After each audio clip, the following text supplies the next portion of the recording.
Welcome to the Every Third Saturday podcast. We don't know what number it is and we don't care. And we never will. Nope. Today we are with Chandler. Chandler we've known for quite a while. I was just thinking about this. He's just Chandler. Like, I don't even think he has a last name.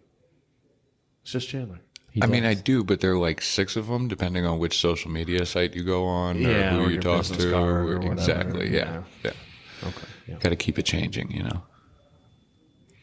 So, how do I... Oh, shit.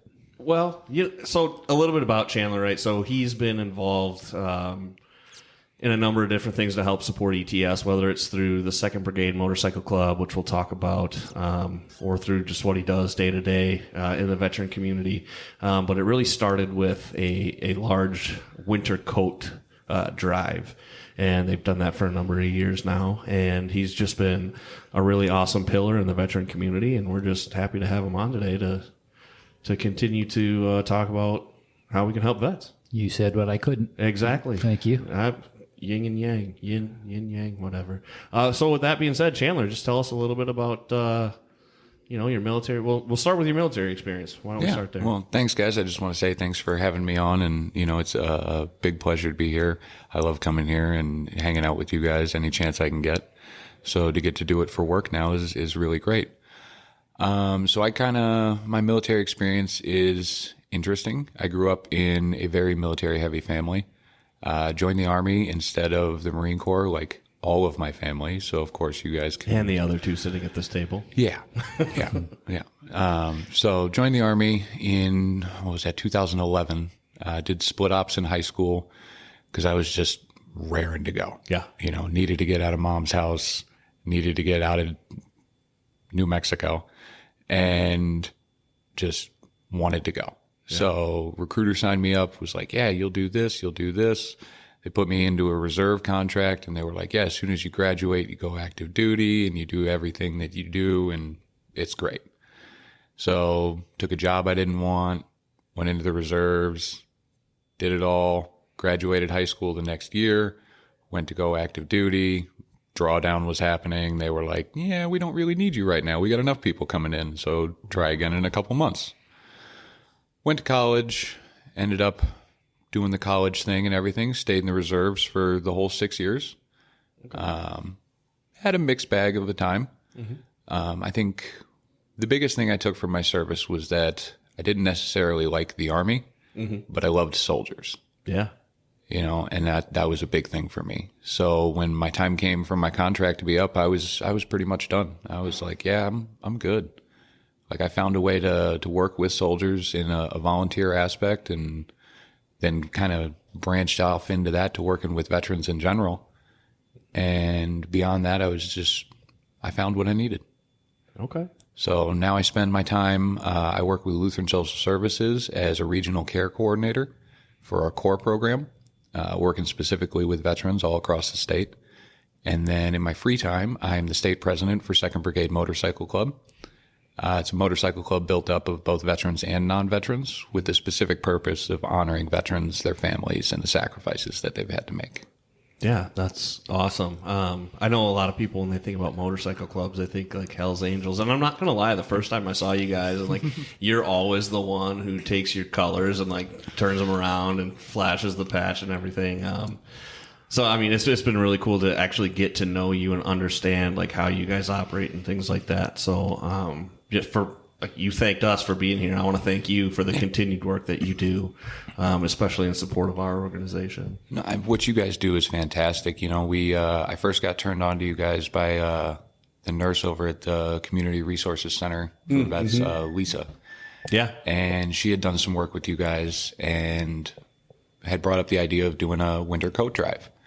And so we were like, yeah, let's do a winter coat drive for every 3rd Saturday is something to do during the wintertime. And I think we've been doing it for 6 years now, 5 or 6, I think. Yeah. And it just keeps getting bigger every year. Yeah. Oh, it's great. I guess tell us a little bit more about the club and the different things that you guys do throughout the year. And, yeah.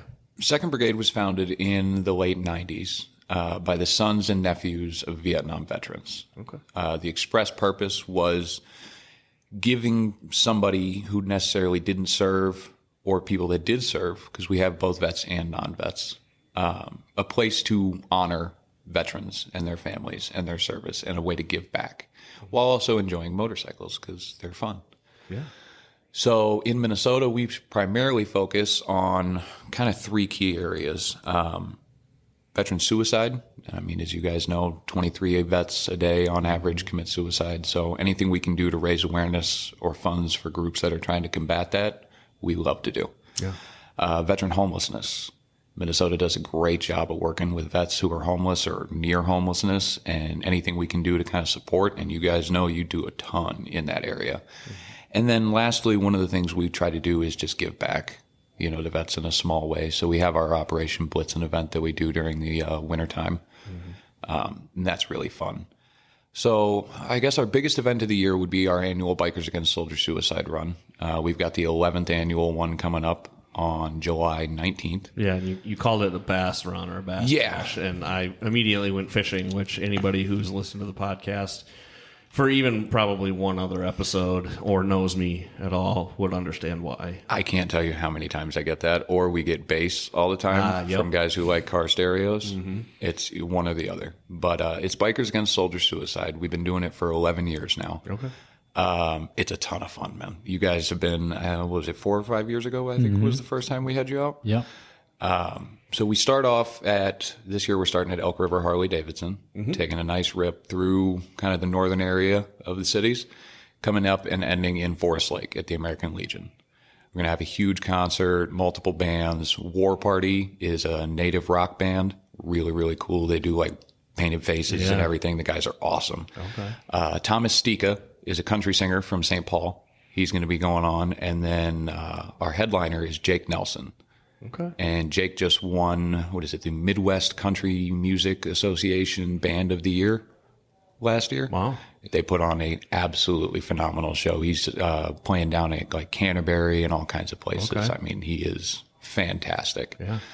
So this year we're raising money for Camp Bliss, which is up off of Leech Lake. They do full retreats for veterans and their families in cabins with boats and like all kinds of stuff. It's right up your alley with the fishing. I'll have to check it out. And that's kind of one of the things we focus on with the Bass Run is getting vets outside of like your typical therapy environment. Yeah. It's very cold. It's very clinical. Yeah. We've all been stuck in fluorescent lights and everything for hours. And there's a lot of research that says getting outside, getting physical, being in nature is incredibly therapeutic. Yeah, so absolutely. We try to focus on groups that do fishing, outdoor activities, anything like that gets guys out moving, grooving, doing their thing.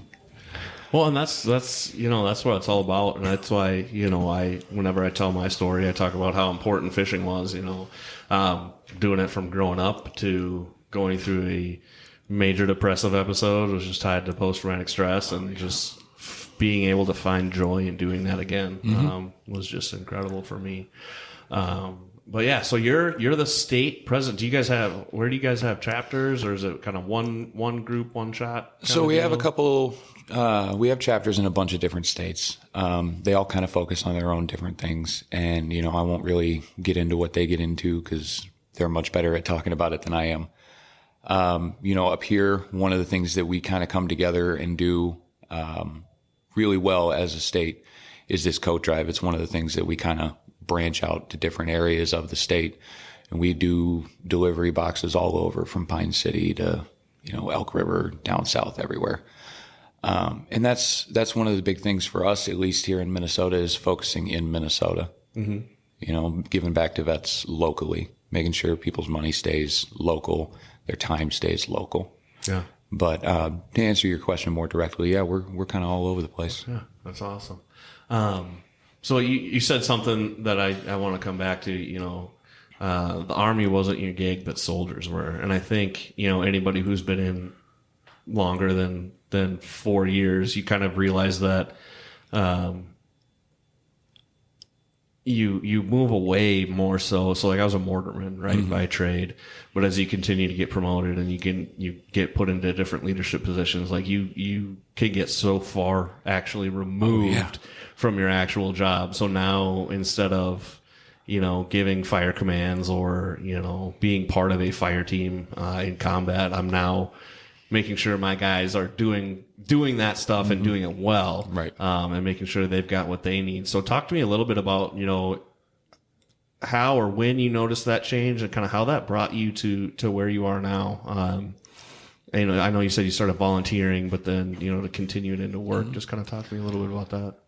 So probably about 2014 or so. I'd moved back to Minnesota in 2013, joined a new unit, and I spent all my time in kind of a niche area of the reserves, civil affairs units. Civil affairs units are really, really cool. I believe that. Really, really cool. And I was a 42 Alpha, human resources. Okay. From like E1 to E3, I didn't do my job hardly at all. Sure. Because they just had no need for me. You've got 2 sergeants, a staff sergeant, a sergeant first class. They can more than handle everything. So I learned to become the guy that just got stuff done. Every unit's got one. Yeah. You don't want to know how he gets stuff done, but he gets stuff done. Yep. So I was kind of that guy and came up here and just kind of fell into that role with the new units. Another civil affairs unit, absolutely loved it. And then I just noticed certain things kind of along the way. We would have very political kind of arguments within the unit that I wasn't necessarily involved in, but even as a lower enlisted person, you see it. You see the uppers kind of pulling their friends or doing whatever. Sure. And it just became very cliquey within the unit itself. And I was just not vibing and not having a good time.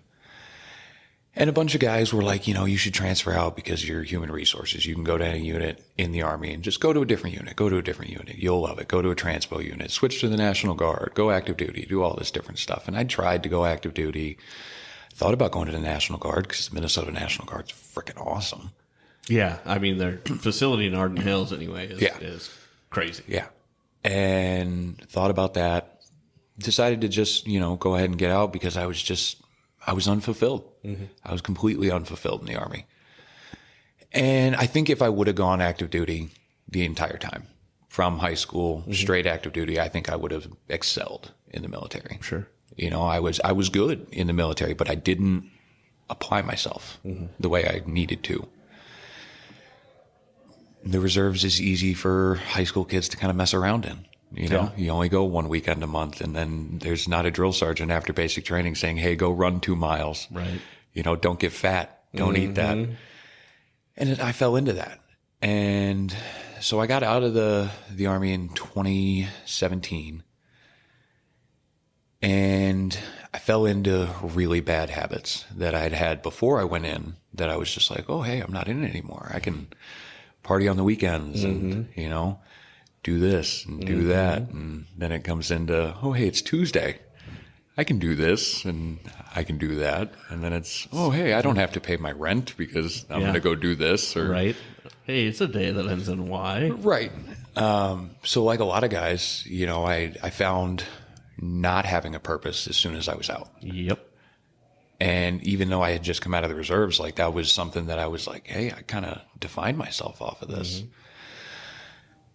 And pretty quickly I fell into a really deep hole of addiction.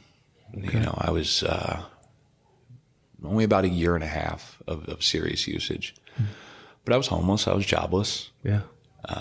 Completely anemic, like hadn't eaten in 2 weeks and just gone. Wow. And so my friends from the motorcycle club, my brothers, they looked at me and they were like, here's the deal, dude. Like, you are withering away. Yeah. Like, you're done. You can't do any of this anymore. What started out as I'm going to go have fun on the weekends is now defining who you are, and it's not good. And so I had to take a really hard, long look at things. And I tried to go to a inpatient treatment facility. One of the things they don't tell you when you enlist in the reserves, different than the National Guard, is that you can't be activated. So the only chance you have to accrue active duty time is by being deployed. Okay. So in 6 years in the reserves, because I was never deployed, You basically got nothing to show for I it. have nothing. No VA benefits, no education credit. I can't even access my GI Bill. Wow.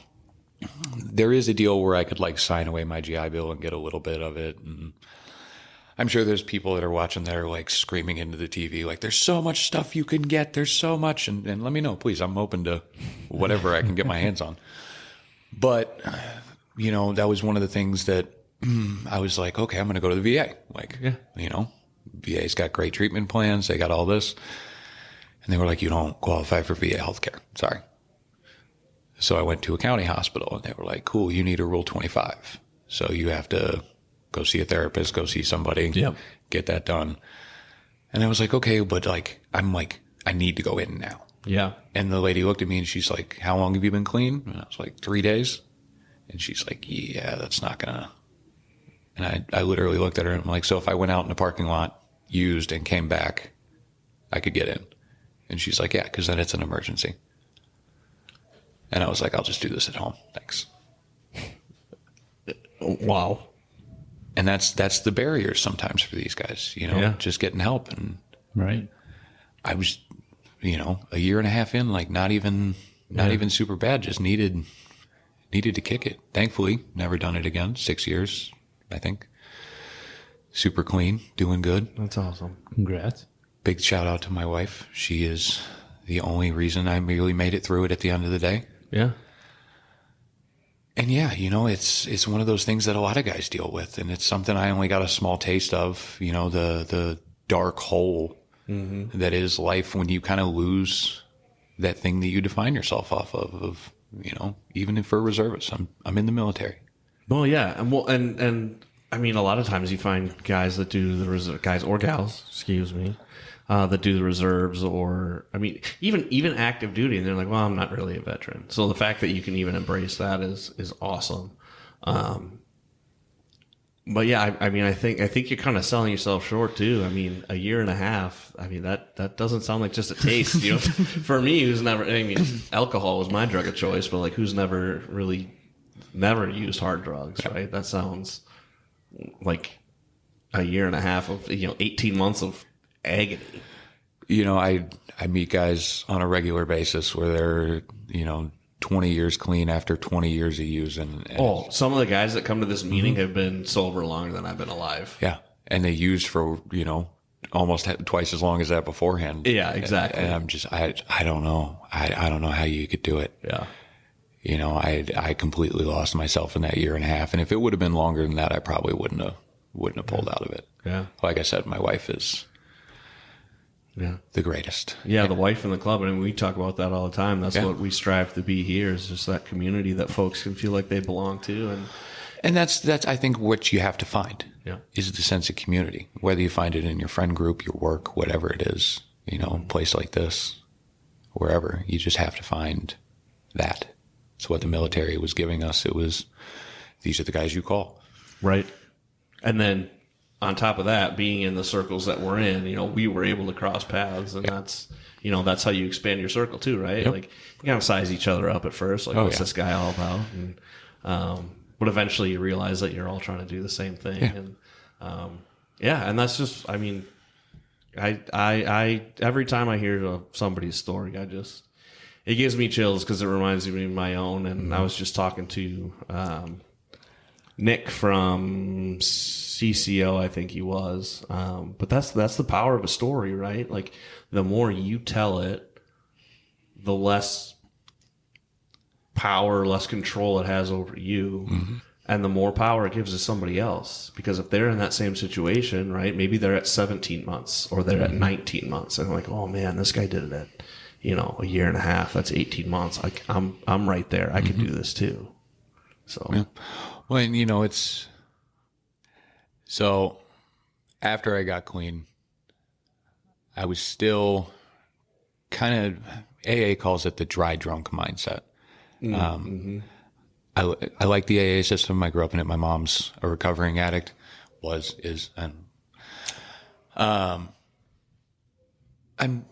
really like that term, but it's kind of a bracketed term of, alcohol. But I like the meaning of it. You find that thing that becomes your new addiction. Yeah. And so I had kind of fallen into a place of that after I got clean and really just kind of committed myself to, the club and doing that. And after a while, I kind of pulled back and I realized like, hey, I can have a circle of things. And, I met guys like Tom and Eric and you guys, and I met, just people connected in the space. And I was like, hey, this is really cool. Like these guys are doing something, and I like riding around on my bike and I like doing that. But if I could do this Monday, Tuesday, and Wednesday instead of just Saturday and Sunday, like that wouldn't feel so much like going to work every day. Right. That'd be pretty great. Yeah. And so my wife has worked in human services for a while, and she told me about an opening that she had seen. And I was like, yeah, like I'm going to go for it. And she's like, okay. And, I failed out of college and don't really do well in office settings like most guys that like loud music and beer and motorcycles. But, I came in and did the interview and they gave me the job and I was like, oh, okay, cool. Like, Now what? right. Like, do I have to go buy a bunch of polos or like khakis, looking like Jake from State Farm when I pull up? Like, how do I do the office thing? Because the last time I worked in an office, we all had a uniform. Right. We all wore the same thing. Yep. And I was like, okay, like, all right, let's, get some. And then I walked in and I realized that business America is cool now. Yeah. And so it's like, all right, I can wear a pair of jeans. I can wear a pair of khakis. I can wear a polo. I can wear a t-shirt. It doesn't really matter. And then getting to work with different veterans groups, I realized like nobody really cares. Like we're all just so happy to not be in uniform anymore that we don't really care what anybody wears. It's kind of like that, the mandatory fun days you'd have with your unit where everybody would show up in civilians. Yep. And you've got like 18 different styles of dress standing next to each other, all talking, having a beer, and you're just like... well, and you can always tell because the second lieutenant looks like a frat boy still. Yeah. And every unit's got the cowboy. And, Yeah. You can just tell who's who just by what they wear when they're off duty. And you're just like, wow, okay. Did not expect that whatsoever from any of these people. Yep. And I love working where I work. I love working with vets every day. It's the most fulfilling thing I've probably ever done in my life. Yeah, I say this a lot. Like I don't feel like I work. No. Right? Like the things that I do, knowing what the end goal is, and even if it's not something grand, like the different fundraisers and stuff that we're working on right now, like it's a lot of work, but I know that in the end, it's all to just make that next day better for the veterans, right? Whoever comes in here. Like today might suck, but if they can get a smile on their face leaving here or just being here, that's what it's all about. Yeah. I was worried when I first started working like day to day in veteran services or like human services that it would make me kind of fall out of love doing the service work with the club. Yeah. Like I love the club for a lot of different reasons. And a majority of it is because those are my brothers. That's my family. Yep. But the work we do is so important to that. And it really brings us closer together. And I thought I was going to kind of lose a piece of it because it's like doing my job on the weekends. And I just didn't. Yeah. It just kind of made it better. Like I had more resources to pull into that. Absolutely. And, it's been so much fun. We've gotten to partner with, there's a great brewery up in Duluth, Veterans Brewing Company. Yeah. They make some really great brews.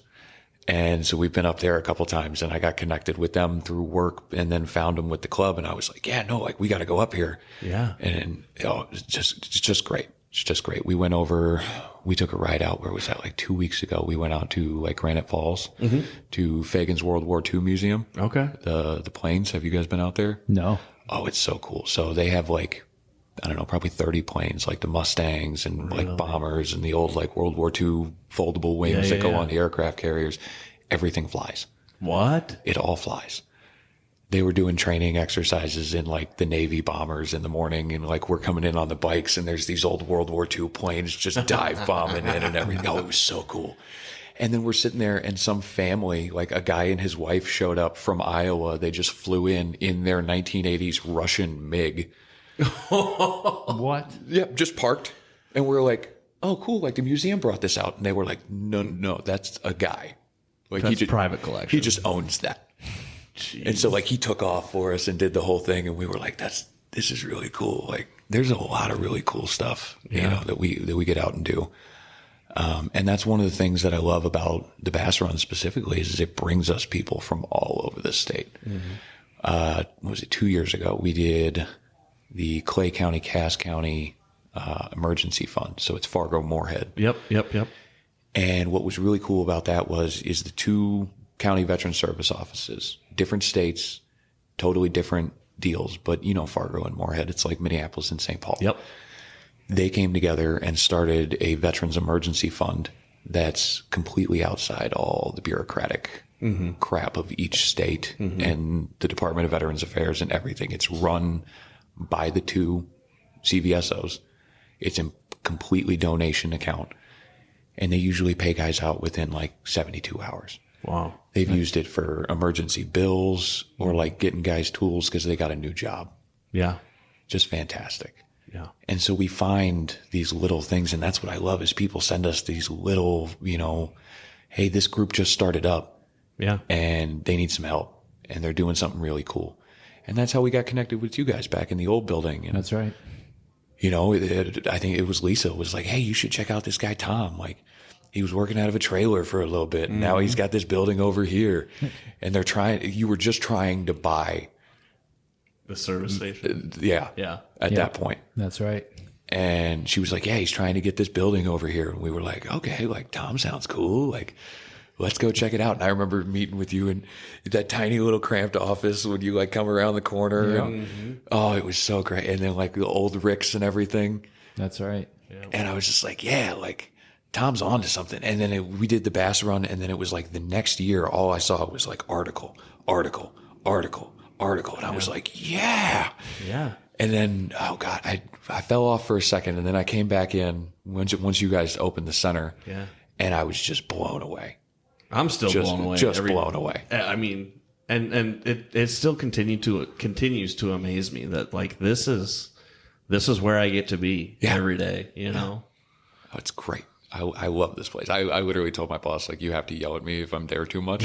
Because they were like, yeah, you can go hang out there. You can work office out of there, whatever. And I had to stop myself from sending Tom a text like, hey, that closet, like.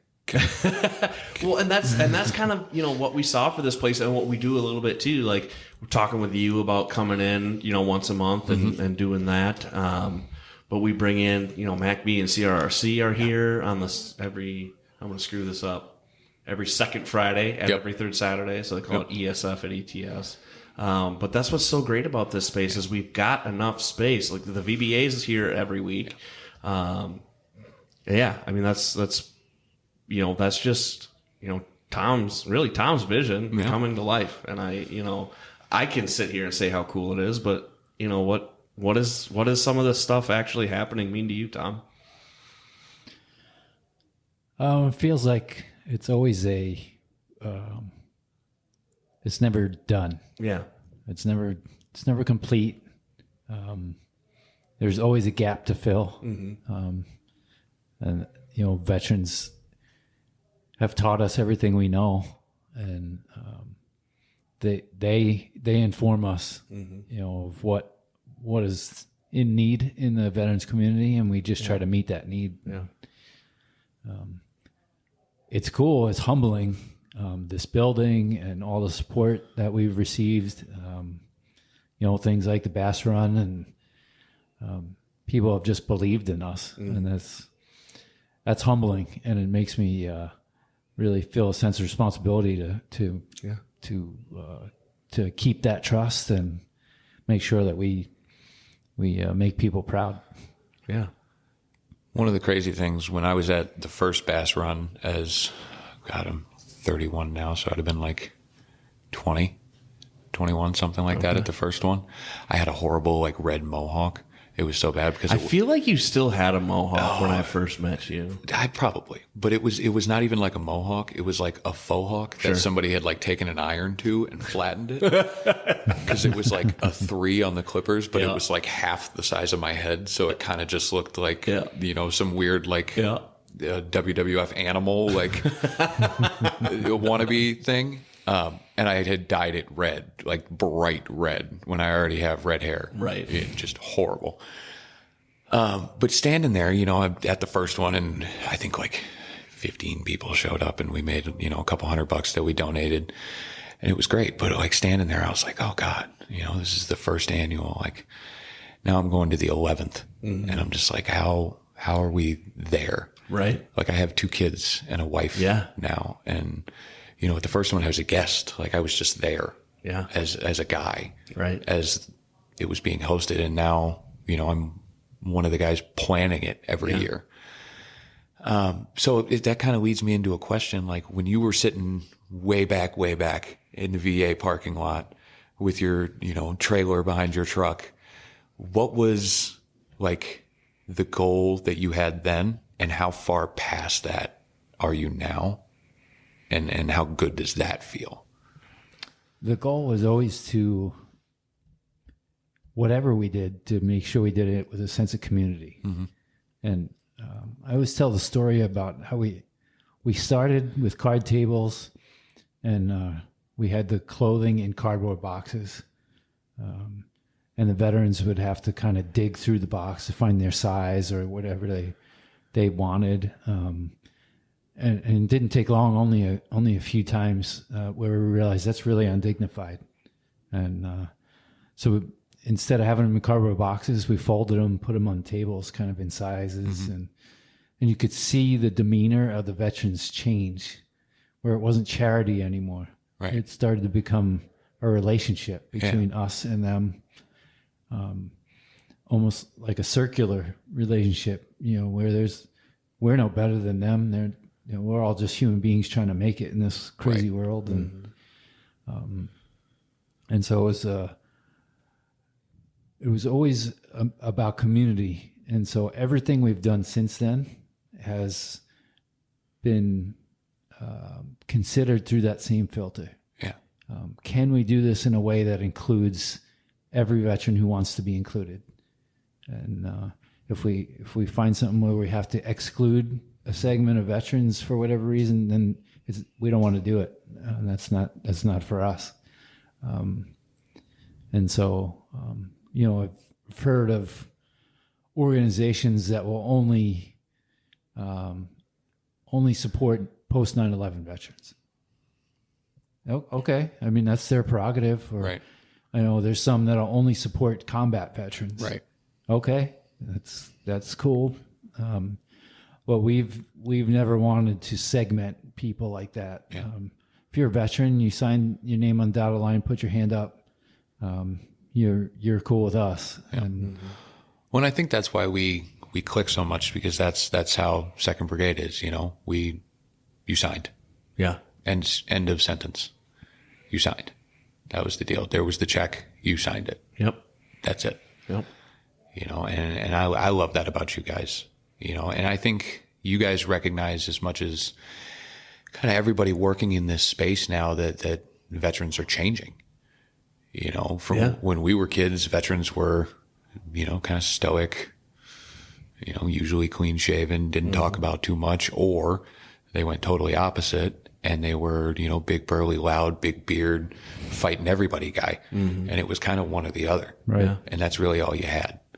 You know, and now I think because you have so many different people joining the military, because all the different things that you can get, because let's be honest, it's not the most attractive thing in the world right now unless you have the benefits package.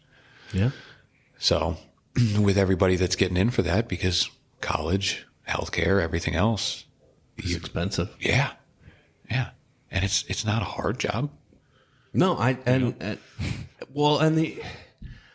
I was talking to somebody that I served with a number of years ago, just kind of catching up because it's been probably almost 10 years since we've seen each other. I told him what I do now, and I was like, "This is the best job I've ever had." Yeah. You know, right next to the Marine Corps. Yeah. Totally lost where I was going to go with that. Well, I had a lieutenant, and of course he was a golden unicorn lieutenant. Okay. But he always told me that, the Army's the easiest job in the world. They tell you when to be there. They tell you what to wear. They give you food. Yep. They tell you, hey, go do this. Hey, go do that. Yep. And it doesn't matter if you've been there for 2 days or 50 years. Yep. There's always somebody telling you what to do. Yep. Because your chances of being the guy telling everybody what to do with that. Well, and even when you're deployed, I would argue that being deployed is even easier than being in garrison in the rear, because you were either patrolling or on post or sleeping. Yeah. Like that's what you did. Like that's why you. Well, for me anyway, right? For the grunts out there, like that's. Your life is literally so simple, right? You might have to do some crappy stuff. And a majority of the guys that I talk to, the biggest thing they talk about is now I have to make the decisions. Yeah. Like now I'm in charge Right. of me. Like before it was I'm in charge of me and I just have to kind of get here. Yep. And once I'm here, I can kind of shut it off. Show up to work, kind of shut it off. Everybody kind of, I got that little gap in between when we get off and when we get back that I have. And now it's 24 hours a day. And now it's, okay, crap, they don't just automatically take food out of my check.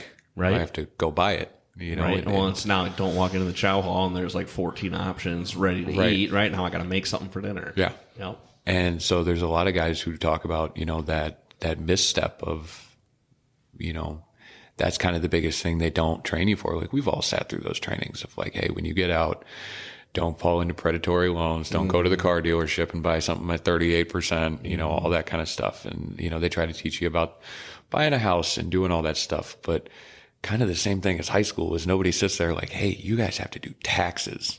Right. And I know you do taxes now that you're in the military, but now you actually have to like do taxes, or now you actually have to buy the house. You don't have to sit in the class and learn how to buy the house. Now you have to do it. Right. Mm-hmm. And so I think just as many resources as there are, just getting them out there to vets is the most important thing.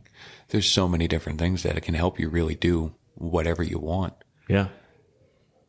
And it's just, how do we get them two guys better? There's something that the Minnesota State Legislature can talk about. For every one paid billboard, there should be a free PSA billboard to go along with. Like, they don't have to be next to each other. Right. You know what I mean? But like Nicolay Law, right? He has all his billboards, but for every Nicolay Chris Law, Lindahl, you can spend a little bit less. they should put up like obviously for our case, it'd be great if it's veteran centric, but how cool would that be? Well, and I think I told you, like, what was that, like a month or so ago? Yeah. I'm driving home and I live north of the city. So I'm coming through Wyoming and I look over and I see this smiling old guy on a scooter, a power scooter. Oh, yeah. On this billboard, and it says Patriotic Kenny. Yep. And I was like, that's cool. Like, I think I recognize that guy off of like TikTok or something. And my wife is sitting in the car and she goes, yeah, that's the guy we follow on TikTok. Like, he gives scooters to veterans in need. And I was like, why does he have a billboard in Wyoming, Minnesota? Like, what is going on? Well, it turns out his foundation is based there. Okay. And I was like, that's the coolest thing ever, because like, if you guys had a billboard, I'd be like, yeah, that's their billboard. Like, that'd be sweet. You guys should get a billboard. I think we got one for the Bass Run. Shout out to Selfie. He always gets us the weirdest things donated, and it's so cool. Nice. But he worked out one year, like the third or fourth year, he got one of those electronic billboards. Yeah. They got our flyer put on that. Nice. And I can't tell you how many times we drove just to see it. Just to see the billboard, just passed it a couple times. That's cool. It's one of my favorite things. I love just trying to get the word out and meeting people. Well, and that's the thing, right? Like, all these, like, take a for-profit company, right? Like Target or literally anybody else that's selling a product. Like, they've got an advertising budget. Whereas folks that are trying to do good for people, like we don't have that. No. Like that doesn't exist. Yeah. So yeah, I mean, getting My the word advertising budget is, are you cool enough to like me? out, right? And like, hey, can we work out like a deal? Like, Yeah. I'll fix your car or something. Like, Right. but I think that's kind of the best thing about working under those constraints, though, is that if I had a budget, I would just call and be like, hey, I want the billboard. Not having it forces you to kind of build that relationship. Yeah. And, and that fosters that unique trust that you have between the different agencies. And then so for sure, you're like, hey, I'm going to have you talk to this guy. He's a good dude. Yeah. I've already vetted him. Yeah. Well, and not only that, I can't tell you, like, there's Forest Lake Printing in Forest Lake, does all of our flyers and everything. Great setup there. John is a veteran himself, veteran-owned business. And that was kind of the first thing that drew me in, is I was like, oh, cool, like right in our area, right where kind of around the area I live, I can go right in there, veteran-owned business, like, let's go talk to this guy. End up sitting and talking with him, and then running into a guy he knows, and then running into a guy he knows, or, sitting at the Legion and sitting and talking with some of these old vets. And that's kind of something that's sad, is how the Legions and the VFWs have kind of gone down and lost some of the support over the time. But I think it's kind of a sign of the times, more or less. Well, yeah. And you kind of alluded to that too, how veterans are changing. Yeah. Right now I guess not necessarily younger, because even, older vets, like they did anywhere from 2 to 4 years and got out. But, it feels like just back then, it felt like you had a sense of purpose to, help build America. Right. And I probably my own selfish opinion, but now it's like, what can I do for me is what a lot of people like, I can be an influencer, or, I can be, a YouTube sensation. Like nobody's giving back is what it feels like. And I'm a member of the Forest Lake American Legion, and it's a fantastically run place. My condolences to everybody there. They just lost the commander a couple weeks ago, died unexpectedly, very sadly. But they do a lot of good in that community. The SAL gets out and cleans headstones and does all that. That's awesome. And it's fantastic, the amount of good that they do for that community. They raise a ton of money for the school, and they do a lot. And the town is really committed to it. But I would say that's a rare thing these days in the United States, is to have a Legion that is that embedded within the town and that community. Yeah. Growing up as a kid, the Legion was like where my grandfather went. Yeah. And it was like old and smoky, and I got yelled at for going in there as a kid. And now I wish I would have tried to go in more, because how many of those guys did we lose the stories?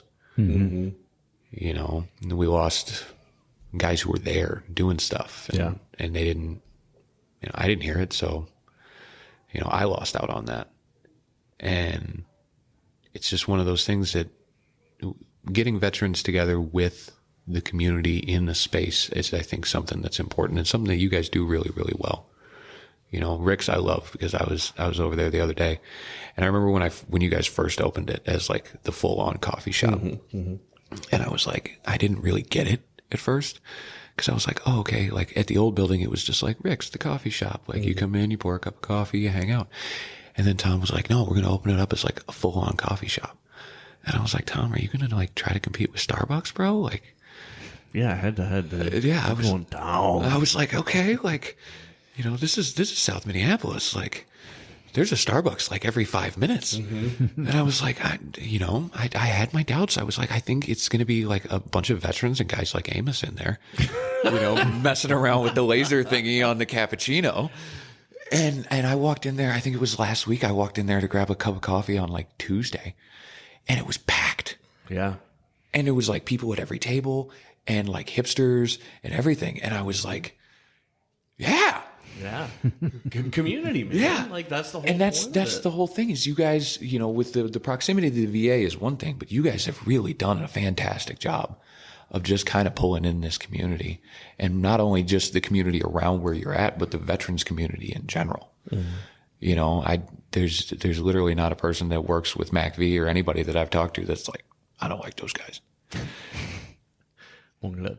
Yeah. I mean, you, maybe. But, I'm yes. It's more when you wear the shorty shorts. Wow. The cut-off jean shorts. Yeah. Hey, I caught a muskie wearing cut-off jorts, all right? So I will rock the jorts till the day I die. Okay, John Cena. Yeah. Just as long as you're like him and I can't see you. You can't see me. So I feel like there's an elephant in the room, Tom, and I don't mean to hijack it. Oh, here we go. Just do it. Here we go. Your face, man. Yeah. So you got hot. I got hot. Okay. Can you describe for the people at home what happened when you got hot? Because you were telling us this before we came in. Well, everybody was already getting haircuts, all right? So my toddler's in the chair getting snipped up, munching on a sucker, and I'm like, you know what? I need a haircut. I like to consider myself a family man. If I don't have to be away from my family, I won't. Yeah. And by the time I get home, so especially right now, right? I coach baseball 5 nights a week. Oh, yeah. So that's already insane. Yeah. And I've met your kids. You have all reason to lose your hair. Pistols. Yeah, all of them. Yeah. All 3 of them. Yeah. Your wife is a saint. She is. I'm pretty sure of it anyway. And I got clippers at home. So I'm like, you know what? Let it ride. And one of my role models is Seth Feider. And if you don't know who that is, look him up. You'll see why I like to rock a mullet most of the time. Yeah. Is he a fishing guy? He is, yeah. Okay. Yeah. Well, so he's the guy. He had our sticker on his windshield, on his boat windshield. Okay. Not this season, not last. I think it was 2 seasons ago. But yeah, just a homegrown Minnesota dude, right? And he's literally living my dream, bass fishing for a living.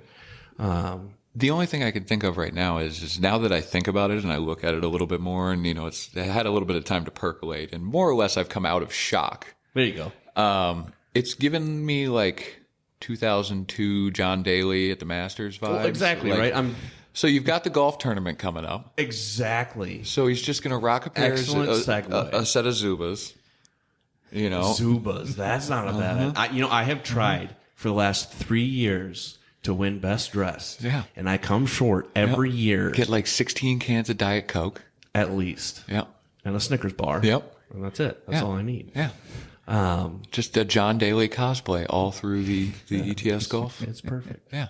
And the beard comes and goes. Like it's hair. It'll grow back. Yeah. Just smoke I a wish. cigarette while you tee off. Hey, you know what? I'm a big fan of smoking a cigar while I play golf. So I want you to know that as a fellow fair-haired person, yes, it irritates me how fast you grow a beard. It shocks me. Yeah. Believe it. I didn't even have to shave my face when I was in boot camp. Yeah. Like I had that's where I was for a long time. But then you shave every day for 10 years in my case. Yeah. And then it's just like, all right. Yeah, well, no, we're this gonna kick in gets the growth trimmed like hormone here. twice a year, and then it just sits there. Yeah. That's And Tom has to shave twice before noon. Yeah, right. so Jesse actually won't let him completely shave his face. It's correct. So Fact. it's something that I've been trying It's a little to too professional. Well, I could shave it. According to her, I could shave it, but the consequences would not be worth it. So did you guys both do full hair and full beard as soon as you got out? No. Because as soon as I didn't have somebody telling me to cut my hair, I was... No, the beard for me really didn't happen for, I don't know. That's pretty recent in the last 2 years for me. Yeah. The hair thing, I actually kept a medium reg for a long time. Yeah. And I'm probably going back to it pretty soon here after I get tired of what's going on up here. So, And I did too. I kept it really short. Not quite high and tight, but No. close. Yeah. And just a little stubble. Mm-hmm. But that was my rebellion, was a stubble. Mm-hmm. You are also the least rebellious Marine I've ever met. You think? Yeah, it's fair. That's fair. I made corporal twice. Oh, very nice. I feel like that's award. that's a tradition. My uncle got out of the Marines after 23 years as an E5. That's honestly impressive. Uh-huh. Yeah, he still lives in Hubert, North Carolina, right outside Camp Lejeune. Oh, beautiful. Oh, dude, my family are such hardcore Marines so my grandfather, my uncle, and my cousin were all in the Marines, right? They were all the same thing in the Marines. Okay. 11 riflemen. Yep. 0311s. Yeah. Never wanted to do a single thing other than that. Right. And then legitimately, I think my cousin is the only one who moved away. My grandfather died within 15 miles of Camp Lejeune.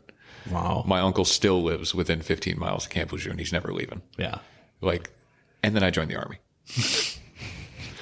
Well, when my son was 17, he talked about going in the Marine Corps. And my dad was in the Marines. My brother was in Special Ops in the Marines. And my grandfather and my uncle, all Marines. But I told him, no way, man.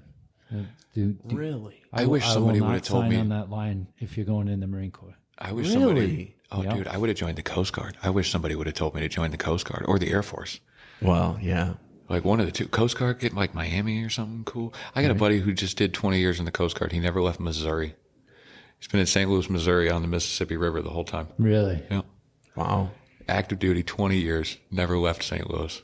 You know, that's another question, I guess, that brings up. People ask all the time, like, oh, if your kids want to join. I was like, I don't think I'll tell them no, but I'll certainly make sure they know what I know. Right. I got girls. Yeah. And Hey, there are some stellar female service members. I mean, I'm not especially saying even members. I here. would never say that the girls can't handle it. I don't think that the military can handle the females. You know, how many sexual harassment briefings did you have to sit through? Well, yeah, It's once a month. they make it annual training. Right. Yeah. What's the standard statistic now? 1 in 4 women in the military. They're clamoring over each other so much, and quite frankly, you can do just as cool shit doing something else. Yeah. You want to jump out of airplanes? Like, go jump out of airplanes, like on the civilian side. Right. You know, go join the FBI, go join the CIA. You know, I don't know what to tell you. You want to kick in doors? Like, sure, go kick in doors, but you can do other stuff. I think I would 100% support my kids if they wanted to, but again, like you said, they have to know. Yeah. You know what you know and what I know, and that the recruiter's not your friend, however much they seem like it. Well, Even if so they that are. that brings up another thing. It's like I was just thinking, it's like if I go with them to the office, do I tell them that I was also a recruiter at one point? Oh, you kind of have to. I feel like you kind of have to. Yeah, I don't know. But see, I feel like if and I'm the kind of guy who I do everything to like, what's the Spinal Tap quote? This one goes to 11. So I try to turn everything to 11. Right. And so I feel like if one of my kids came to me at like 7, 8 years old and was like, I want to join the military, I'd be like, all right, cool. You need straight A's from now until you graduate high school. We need to find a senator to write you like a letter of recommendation. And then you're going to go to West Point because it's free. There you go. You know, at least then you kind of get to do whatever you want. Right. You know, as long as you're good and you do good there, kind of just get to be like, hey, I want to go do this. And they're like, Okay. go ahead. I saw Annapolis. I know how it works. Yeah. Well, Chandler, thank you so much for being part of our podcast. I know we had a microphone error. Hello. I know we had to reschedule a couple times, but you know, with your flexibility has been awesome, and truly, I think you're a pillar of the veteran community. You know, I meant that when I said Thank it. you. So, between the work that you do, both on and off the clock, yeah. Unless there's any saved rounds that you think you have. No, just tell everybody they can check out our Bass Run, Bikers Against Soldier Suicide. Again, it's on July 11th or July 19th. Okay. Almost said last year's date. July 19th, 2025. You can find all the info at our Facebook page, 2nd Brigade, Minnesota. We got pre-sale tickets on sale right now, $20. Pre-sale covers both the rider and the passenger. Awesome. But even if you're not coming on the run, join us for the after party. Like I said, big concert, silent auction, ton of fun, raising money for Camp Bliss and everything they're doing, trying to help vets and their families just have a fun place to kind of get away and relax. So thank you guys again for having it. And thank you guys for all the work you do, really. Thanks, bud. And don't cut your own hair anymore. Yeah. No. We'll see. Right. We'll see. If there's any takeaway You from have this podcast. barbers that come in here and We do do. free haircuts. One of these days, we're going to auction off somebody else cutting my hair at one of our events. I will pay money for that. Yep. I will pay money for that. Yeah. Yeah. Well, whatever they want, and I got to keep it. For I won't pay a lot of money for that, but I will pay money for that. Maybe we could do like a Eric gets a new tattoo. That's. I'm still waiting. We're to going to come in. table that one. I'm still waiting to come in, and all you guys are like, "Yeah, we got ETS tattoos last night after the golf thing because we had too much fun." You never know. You never know. That's right. But, yeah, thank you, Chandler. I really appreciate it and appreciate all you do. And, it's all of us working together that really makes it just a beautiful ecosystem in the Twin Cities for veterans. Yeah. And it really it creates that safety net that we need. Human beings. We're all potentially needing support and help, and you're there to give it to them in every way you can. So thank you. Thank you. All right, guys. Anything else? I don't think so. I don't think so. That's all we got.